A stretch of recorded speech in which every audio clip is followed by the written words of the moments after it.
Poyankrompa se wie so no Jakatremada boju se moje die mafusa ne yanti atinkaboni bia enu mpetuetu no mpesu na we teta we so a yetisi mu nya konkonsa ne bie akekese ne a bia wo bia na wie ye ba ne de ababesumwo kase free Sompa television so no ebebumfumpa na atwa pesa dada no wayiatia akwakofa Sompa 98.9 FM so obono ni afumantem no mo so obono east ya Sompa 90.7 FM ekutemo and asante mantem ne mpotam nyina Sompa 93.1 FM ekura yemu ewie insam no doson na poso eni mampani da John Dramani mama tiesim ewa yawa so west ogono mpesua so mo sha adese ne bo se nipa bi no prepraye by election e course no omomom paye ma no ba pe sankrofo nyina obachichi wunum edo makwa akugina mra no fish solutions for the ababa tuja so moko he petete krem no asa abane yakwa akoto NDC for na so and am so ma MPP ni NDC Ashasia womo ebotwede ewo hom na protua empenimfo so de aba betudwa sese de ebe ya ake oba yesi se ase betu lorfe mu no omo se omomu a omonye omadwene se lorfe omo ba betum ebetu dwa se ohini bi akwa potholes mu ewo ne mpotemu ma aposifo akwa no asokwa municipal assembly empenimfo aba bonten aba bekasa ede afasa asemi ho abusafo wei ede afoforo pinu a ene akekesi ene se kasia bebia wo bia na wie ye ba ne de aba besommo asera piesie nkoma OCP fertilizers asagara sapapa na nnakwiafo omode peti omumfidie so amana so doso no Institute of Expert Travel and Tour Limited for ede tukwan ama yakwa ye adwuma kosua de ewa brochiri Cloud Internet Ghana open internet ade be ye adwuma wo adwuma ene fia Cloud Internet Ghana ne ye kamfo de ma o ma me abe wase watrase awie otano so patrapa new site hono na brana yade ne die hu won fa drunka ne nyane mfiri de pedue ne mo express group so no yede utu kwan se woko Canada woko US woko UK woko Australia o my bay and our person woko so express in terms so near the wo echo 3A Herbal Center at the 3 eco capsules abega so akoko no ase 2 ama ase shemizo and 5G drink ne guso a ya ye no mo ye o ya wedding na proto bia o pe drink papa o be serve o na 2 animo a mizo ne 5G na fe 21st clinic o si atike ntiri na etwetwe ne tutu no for ne ekire o matena ye na busiafo yemfa eduro enka na entu emfiri ne pedue nim wo mo na ebo echi do mo bo ya donten ma ye vemu a ewe baabi a wo bia ne yetimi aba na yaba besom wo ensemporo ensempegi ewe yeso ye obetimi de wadwenche no nsusu ya ba ya fa ho wabra ofa social media handles no so oko Facebook wa Sompa 93.1 FM na YouTube Sompa TV Ghana wadwenche no nsusu ye o de bia hodoma nsamo a ye de ebe ye bekenkan ede amamo medene sign na ya obo amalibi aboga enye brena finsam no yenkomo ankasa emfa emmamom ye shakase na se ede free man penida da John Dramani Mahama gonja de se konkra otija tangma so pro soro wedie na tena ye na man penida da John Dramani Mahama atiasim awayawa so west ogon mpesua no so a wo bonto ade nyina ne nisu ade hunu a wo boboso wo chechim wo tone ede amagana made hye se beye na December bosom de toso so abato a Ghana made hye ye koto santene wandogodogo la yahye kokromote ho hwiata akwa akoto no yatoaba ede amano ne ho na ode atu gase wo dwene MPP abai ho sese ya wonte ase aka bosumi benum na Ghana fo kwa akoto aba omayimu aye tawe na MPP fo so nyo madwene se wo mo eyo mani ye na madwene mu ade hye ho amoma gogo niemam de omani wo so a se ombe campaign ama Ghana fo ato aba de amom wa bra oman so sey a na ese wo so dwene MPP fo ho a wonte ase kwambia so mampeni da John Dramani Mahama. Our nation is in crisis, and we all know the crisis we're going through. Times have never been as hard in Ghana as they are today. Our people are sinking into poverty. A recent report says that 55% of Ghanaians are living in poverty. We've never had this high percentage of Ghanaians living in poverty before. And our assemblyman was quoting some statistics. It says almost 2 million young people, youth, are not in education, they are not in employment, they are not in training. At the age when you are a young person, you should either be employed, that is, if you have finished school, you must be working. If you are not employed, you must still be in school, educating yourself. If you are not in education, you should be in training to earn a skill to be able to go into the world of work. 2 million young people are sitting idle at home, not doing any of these three things. This is a very dangerous statistic to witness. And so we're sitting on a time bomb in this country. When NDC was in power, unemployment was 8.2%. Today, unemployment is 14.7%. And aside from this, life is hard for everybody. For our women and other people who go to the markets. I mean, we have the highest food inflation, almost the highest food inflation in Africa. Prices are unbearable. You know, but the dangerous thing is, when you are ill and you know what is wrong with you, it is halfway towards a cure. If you are ill and you know it's malaria, you are halfway towards curing yourself of malaria. If you are ill and you know it's typhoid, you are diagnosed, you know it's typhoid, you are halfway towards getting the cure. Unfortunately, the people who have caused this economic crisis do not even realize there's a crisis. Because when you hear them say they are the best government and that even Nkrumah doesn't come, it shows that they don't even understand the situation in which Ghana is. Because if they understood the situation, we are still 5 months to an election. There are urgent measures that they can take to ameliorate the situation. You don't go saying, vote for me, and when I come, I will do this. You can do it now. You say you rationalize taxes. 5 months to an election, you can rationalize. It's enough time to rationalize taxes.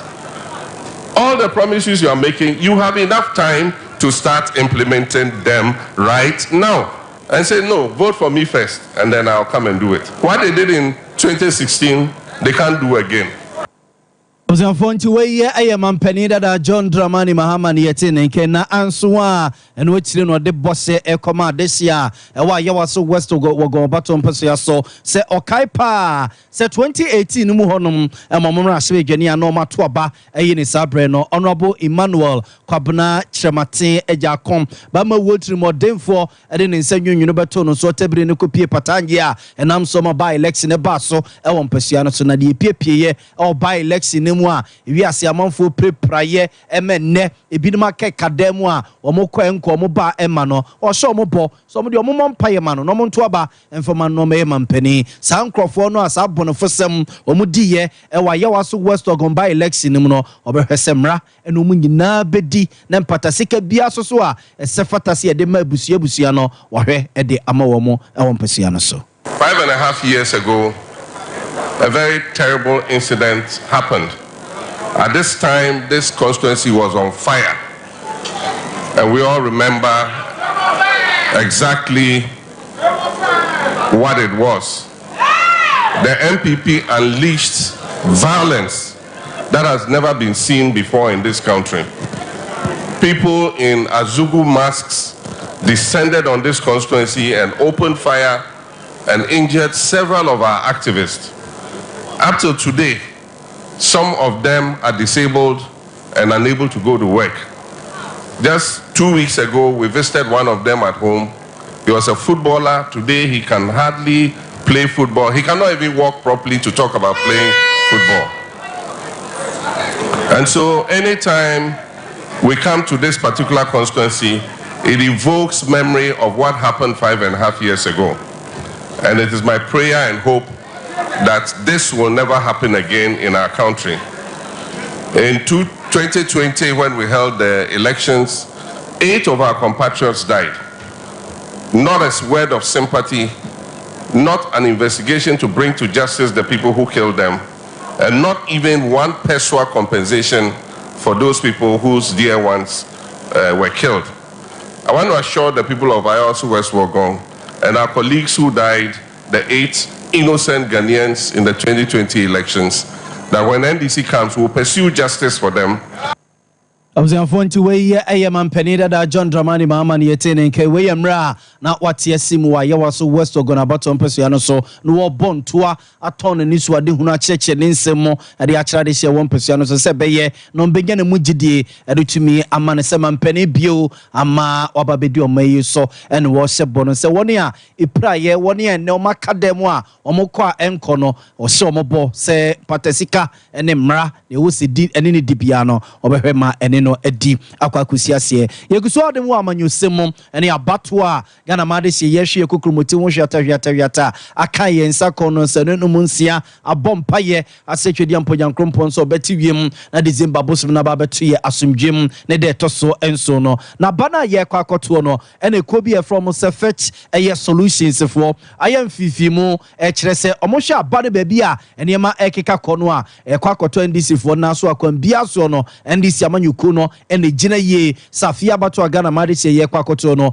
omo ebetimi edinkunim no masaso abedi omayi so ebiewo sa fetchifo ye kobi a omo ete London abonten so na abato obekoso omo abiemu a omo etisi omo animum ekoye mfifimu ene amanfo di nkomo ebisebisa wonum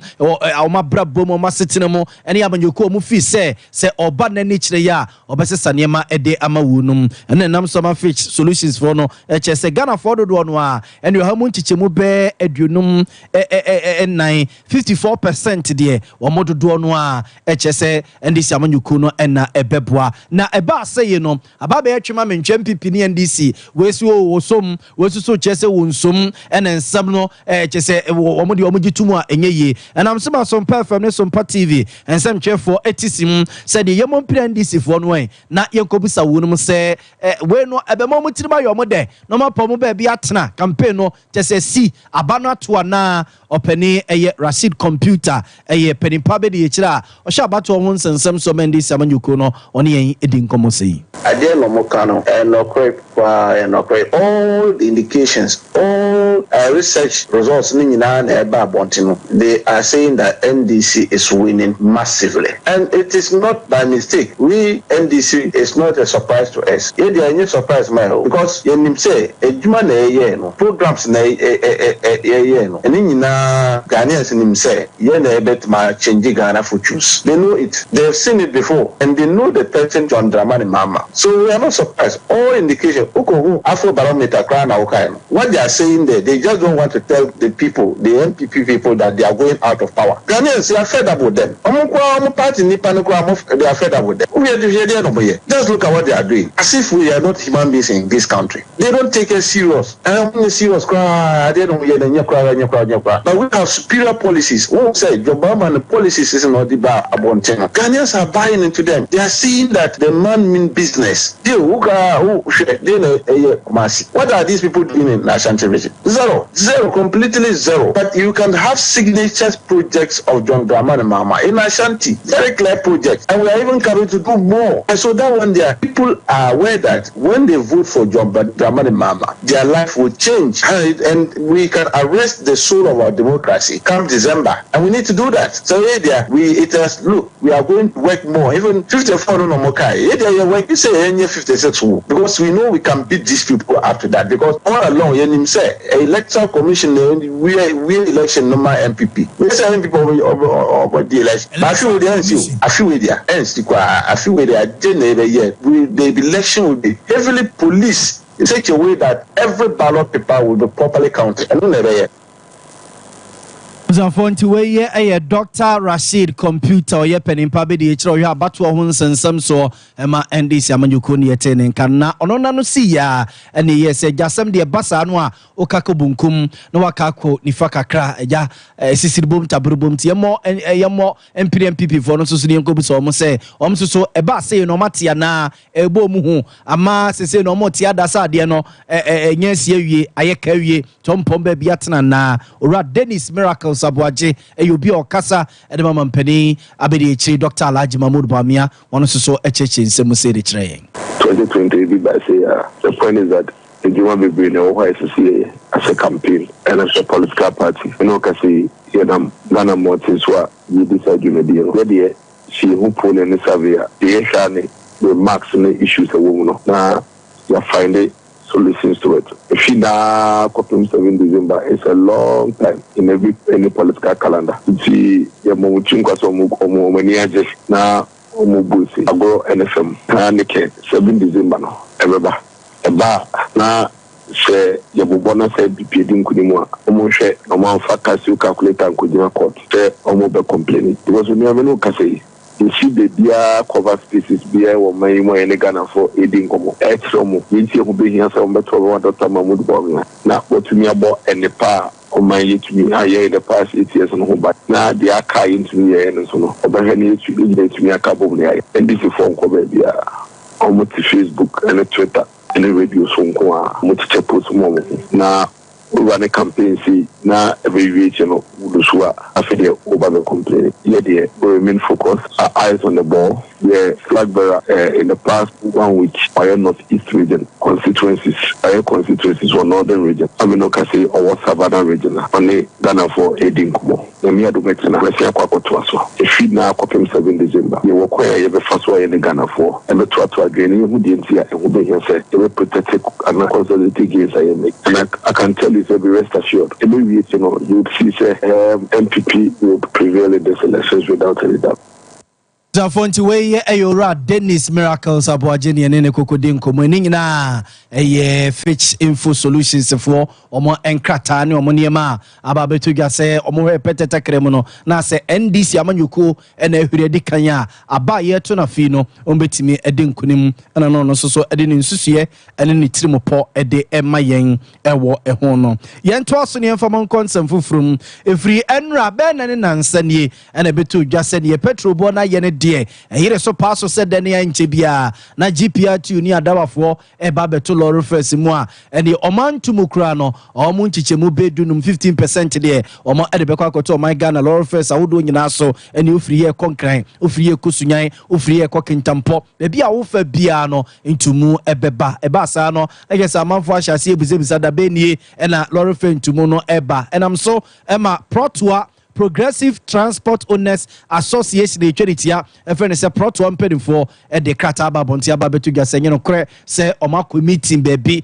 akwakohia akwakodin komo ene mpese omo ayoma dwene so mba betutu lorry first mu na omo ekire se omo anwene ho kra se ombetutu lorry first mu nka Concerned Drivers Association for enomo de no ma wiata so se abroso adwoada de omo no ebehwe no ma tutu lorry first mu Ghana nyina eno ena proto mpedifo echese omo twen so omo ne mpedifo bekwa akotena se na ne omo akwa abre wakobusa abre wa place atamse tamse agigi ne matum na so betum a omo atum na so sese de meeting bia nko so ene mpese omo akwa akodwene ho akwa akobubu nwadi nkomo akwa akojatum salary first omo eba betum openi oye national organizer Emma Trotro Protua Kuno ora Peter Kojo Akom ne nsem enie Protua di emra ye adwuma tutufu ma ye wo formula ye di ye adwuma ye ni transport ministries ekokohia ye wo consultant ojina homa transport ministry any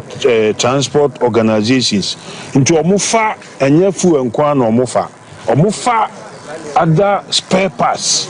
any normal bebre biti say ties normal ansana fuel no apa nti sa consultant ni sa we na wie no de koma transport minister and ono so ni technical team ISS ebia obati no yes o they are tum say per 20% and 30% increment obo say na minister no so aba ni yabeshia na oni ya kasa se de beya timamufo ho beto obunti no e nko ni sei na ntia se ya adwuma na te se percentage de demand ye no na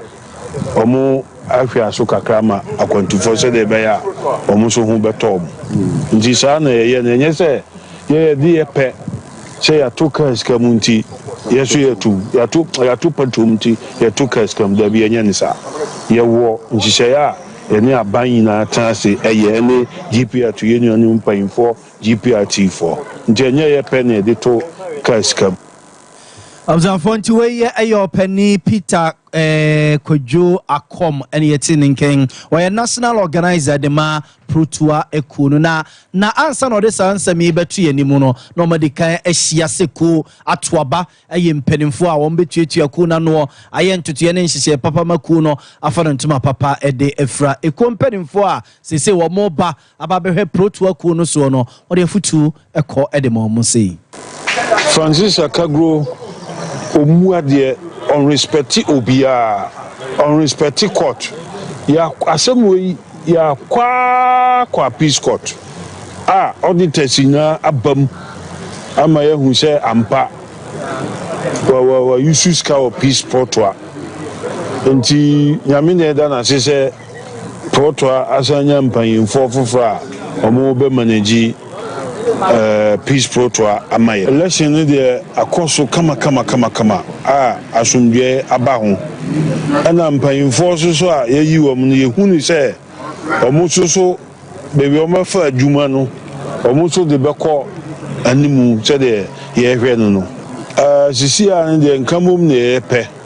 ani asundwe timinu se 6 months ne de omo de beye sa adwuma no e de amaye mjidi wo nyame mu se omo betimi aye adwuma no amaye mabu na omo ba system nim se adwuma bia so se wo ye na se mabu nu se wo mu bia na se adwuma no e be konkan sisi di to akwan no mu se ye na ye constitution no achepa ntina I said tokro bidum abiba nti neck no ye kan neck or proto a ye 5 executives from each region and everybody share no take those decisions.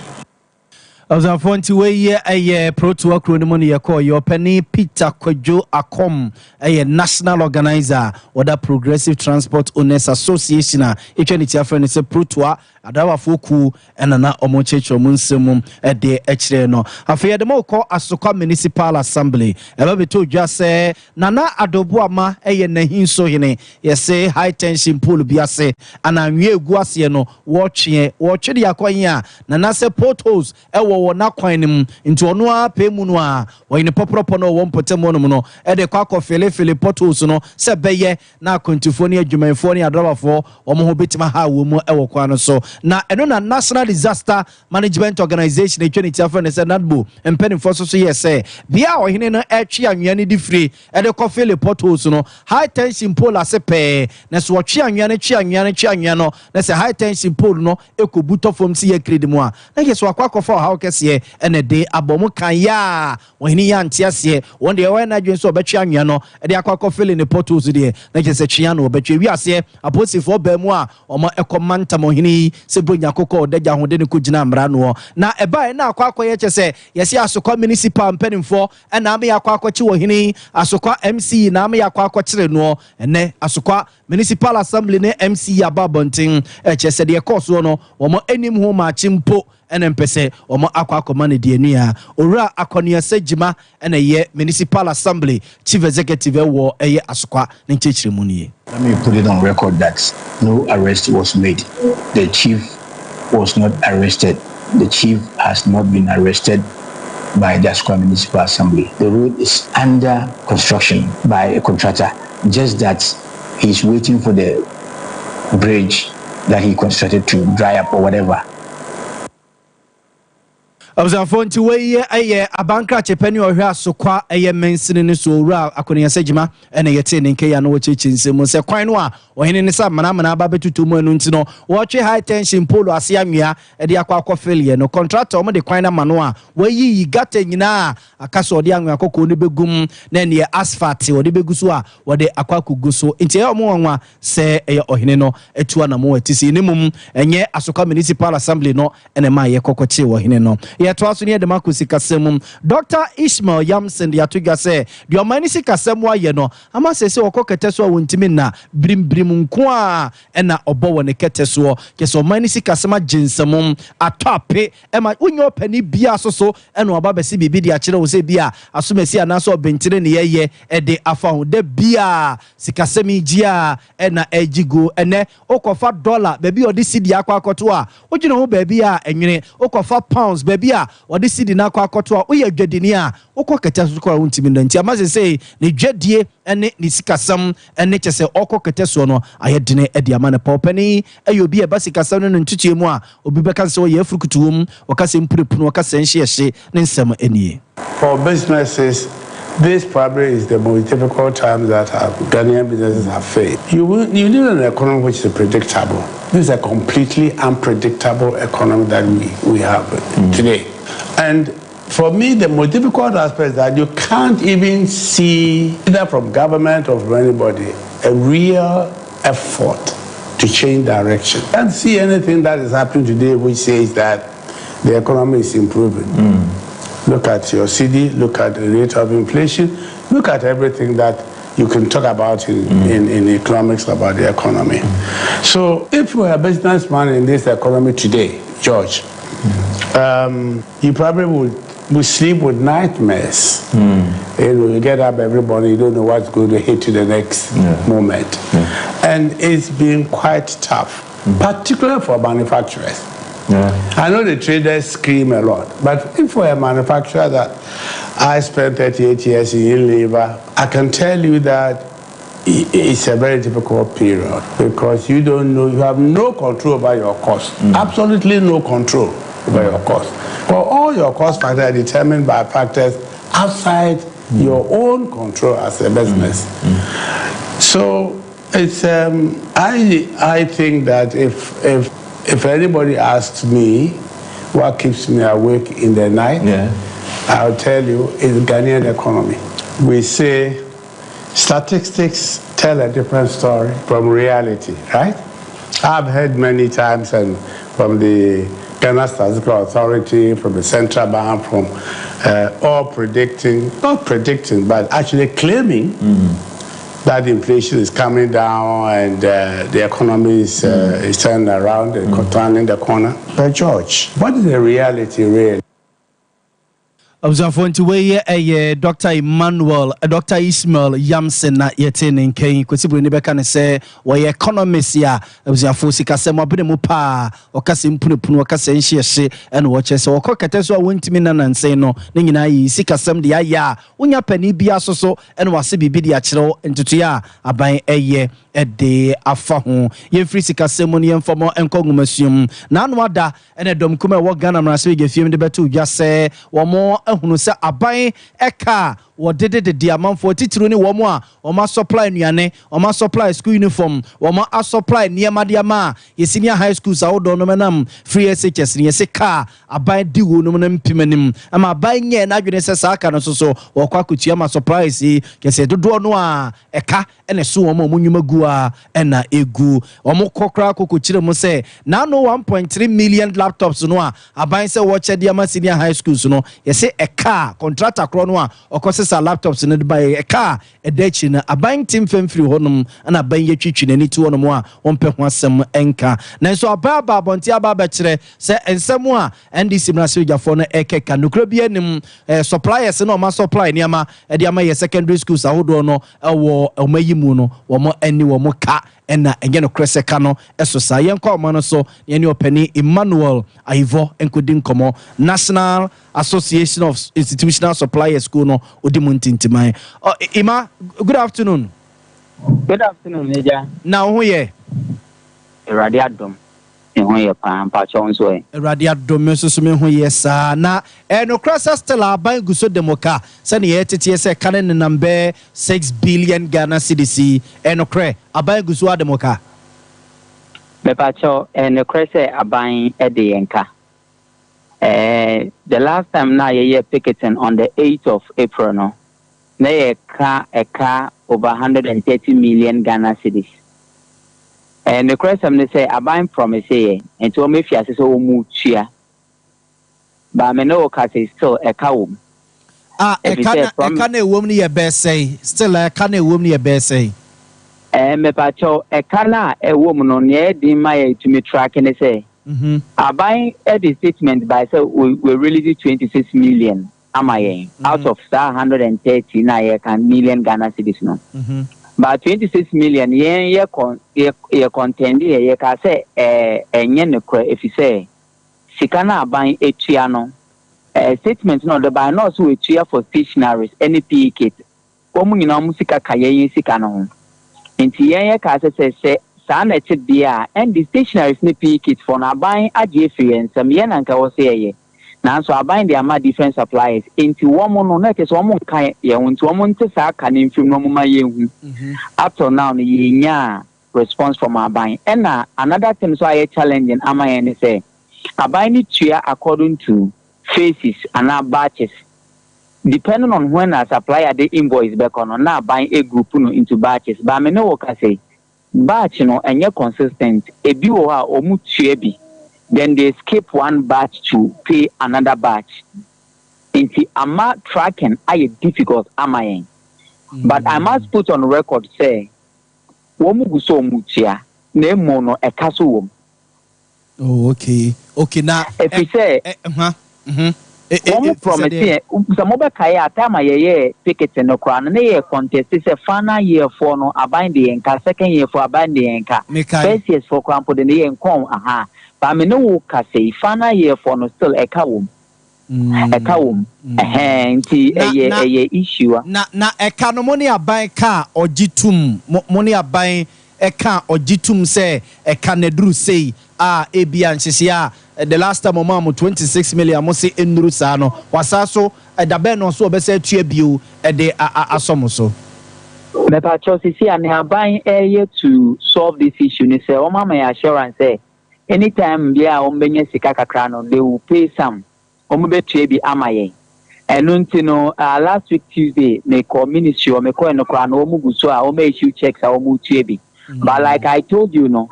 because they don't follow batch ni bi o omutie bi jabe no ntina ama we are not able to track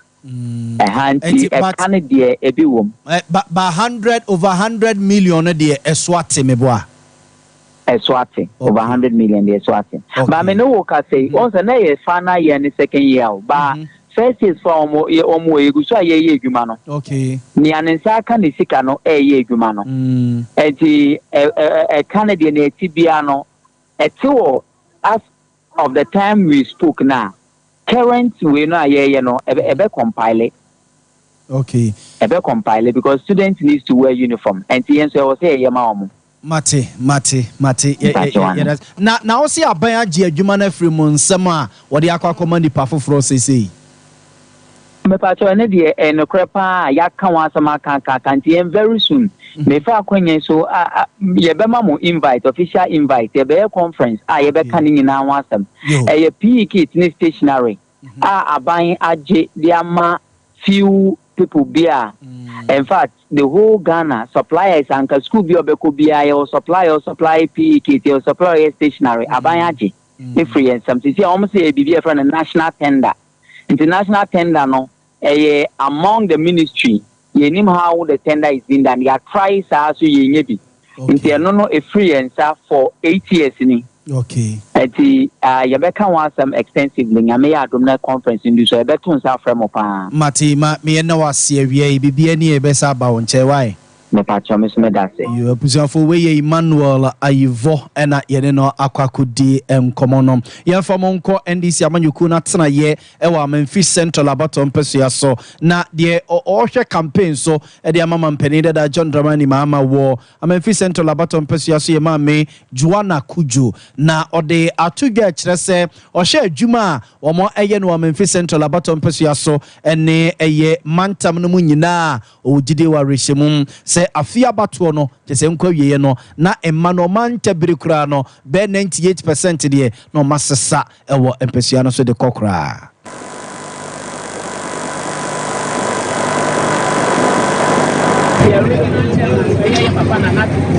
na obeti etiasi the consensus chairman and secretary na yes ya match na share NDC at Munyam na coming 7 party ya tumia wini abane hands down 98% hands down yes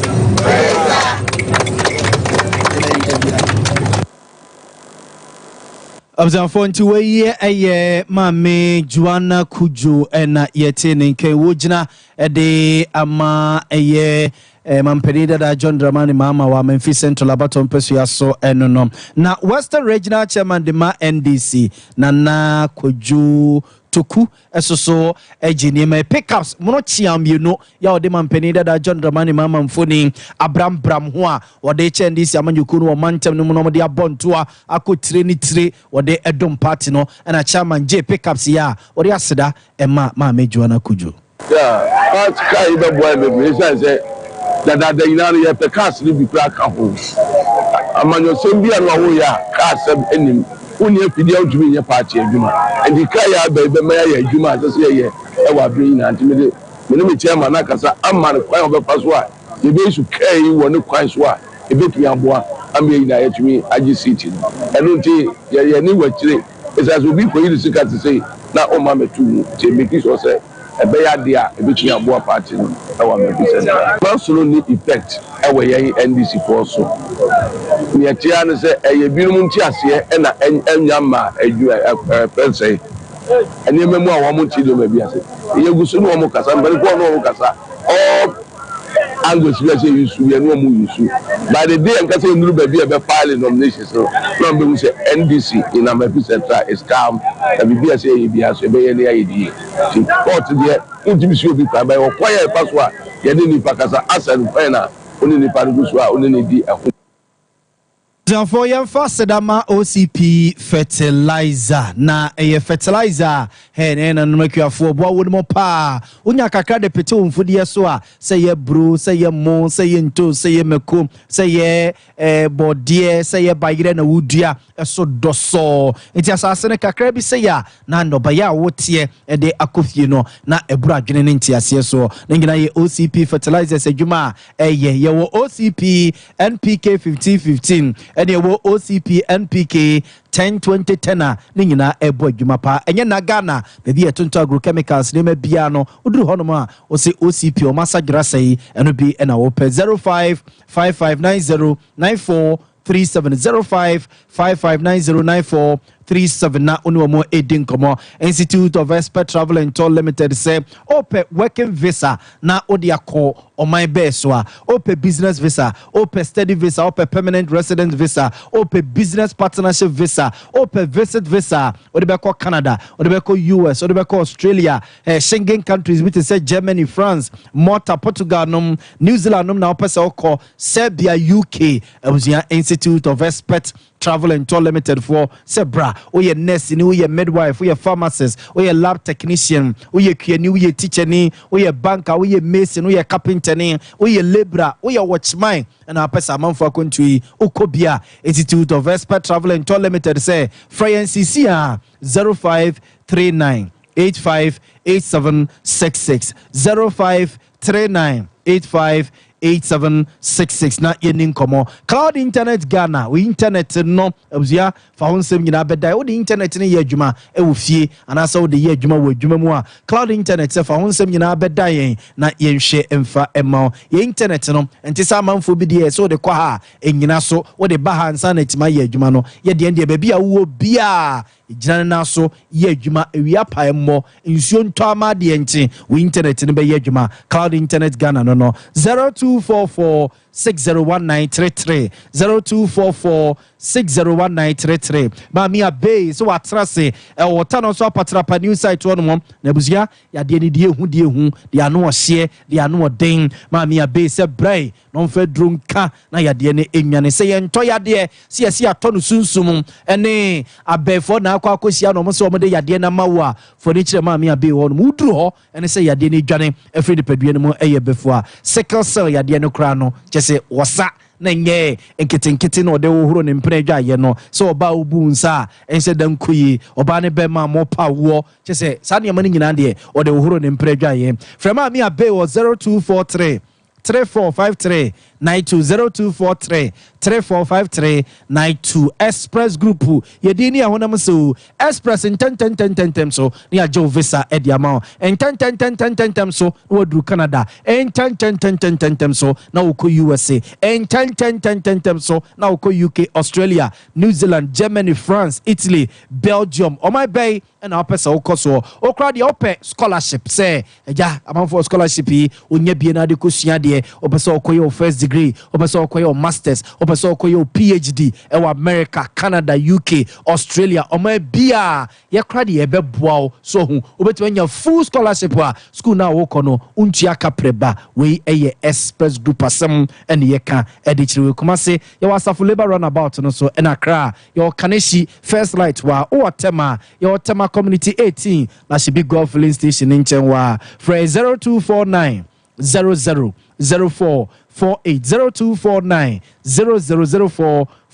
3A Herbal Center. And the 3A cocoa capsules abega so a abuzia cocoa na sie betu asie behye. Cocoa de BNT ominimu eyo chese frem wasum eyo de bia cocoa nti usisi ya oyemu atimu a onya 3A cocoa capsules wa asie 820546 107107 Food and Drugs Authority aje ediatum Mizone 5G drink ni yeguso a ya yeno no mo ye oye wedding oye party epono to obia ope drink a serve we betu wanim na hye wanim nyamo a eye Mizo ene 5G ope bi etu atone open one wine na ato a for 0246 270221 0246 270221 nafe 21st clinic osiatic entry no etwetwo entry no a efri sisie nim efa oto ase ebefa onankokum efa onantu edekosu nampo no so no etimi twetwo amobu wono ma akana to them as a stroke wanya wo no obu ososo a akano masese wogu hiche mu ade a eso bi na ato nadu eso wakwakotie duro so enye dutuo ena enye duro bi na wakwakotia so ena enye dua bi na obi abowo ye fe ne sciatica entry no emusisi a ye kofo bano no pa ya sabia omo doctors ewo nro ewo mfidie edi tu yade na sia eye 21st clinic kuma se ye we show overseas ye be Alpha Radio nchene pa for 0540 311 0540 311 311 eni eni nkomo ezo afo ye nyina we so na ye na ye ho entonkra emra sisia ye ba ensem pino akechiri yese emrantie bi akokko wi ho ama baako etwitwa baako akuno ya ewo mankran so ye kwa basisi ya ne aba bedi nkomo 21st clinic yes sciatica expert sciatica no o nerves na wo to ase na fa wo siremu na fa wo nasia besi ase ho no se ho techema eno ene ye fa ne sciatica na etimi bubu o to ase ka wo se dwe wo sirem wo je ho ba bia enye na no na 21st clinic ba ye adwuma pa wo mu ye ntia baso bo ma gye no Ghana ha ene amono ne enya asem ketewa Womuji international awards ahodo womuji local awards ahodo na anu nso na womu be the only sciatica research and treatment center in Africa bibrim hano ebi ni baby a gise 21st clinic nkwa womu de bibiduro ene besa oyare no masa de machine aka ho eya yare sabia yare bia wutimi de ko ne mama ade ba ko a wo magidi womu pa no eye sciatica ena stroke nso de kwa diabetes ne hypertension ne ade ne ade Ghana ha ba bia womu ho 0540 311 311 0540 311 311 That's a 21st clinic. Woman is sciatica expert.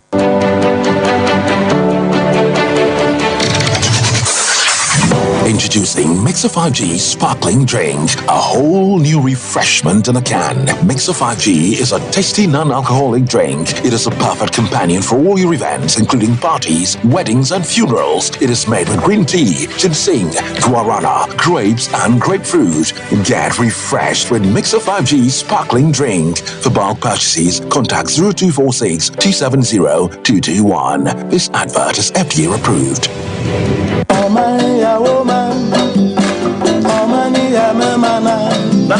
Afuyi afuye na saduru hobi mu eti wo dwedwe fertilizer afiwe ubeyusu ana esanse afra se fertilizer woto ye amwa wo no na ma wadwuma no anyina eto ape onobaye no antumi anyini na nsodoso e ma woboka ane atumda fertilizer papa abadwa so de eno ane OCP fertilizer egumu ahodo akuafo a modo enobaye ebitise atoko ayuo emo ane atosode ahodo no omo enkoje OCP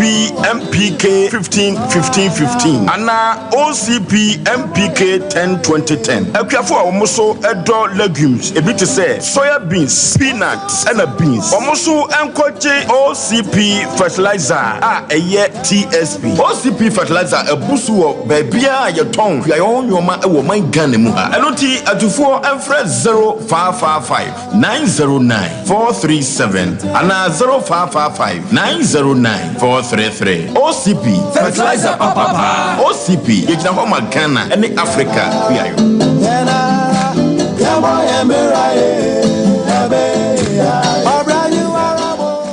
Prekese ye duaba won so a ne dwumadi wo nipadua biara pom den ene na brabo mu ne hiye pa enye prekese nko nuaba ne nhaban bi te se ko nsusu a abonwono ne dia akeka ho no kura enwanunu ahodo a ekọ animu yi ankasa prekese ne sa nuaba yi binom ne akeka bobudi afa abefo kwan so a ye de ye prekese powder prekese powder siesi nipadua na abakwa ahodo no ho ban afri mpani yade ne yade ahodo pi ho fa enkodate de ma baako freduane anopa ne anwumre anafa enkodate de ma baako ewo ni nsuhie yeti anopa ne anwumre wobra wodidi awie ubenya prekese powder to Kingswalk Herbal ne Heroes Herbal Accra Okesi Drug Lane Dani Herbal Kumasi Mensa Takrade Mose Pharmacy ne Greenlight Pharmacy Sunwane Kashenkari Supermarket Asantoa Herbal ne Bibidro Depot Techiman Sewa Herbal Mampong etufo mfre 0550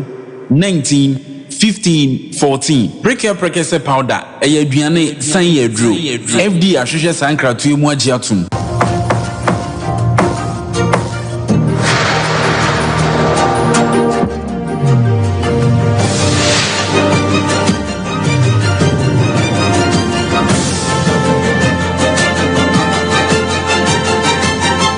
Sompa TV Emma Aketiapa.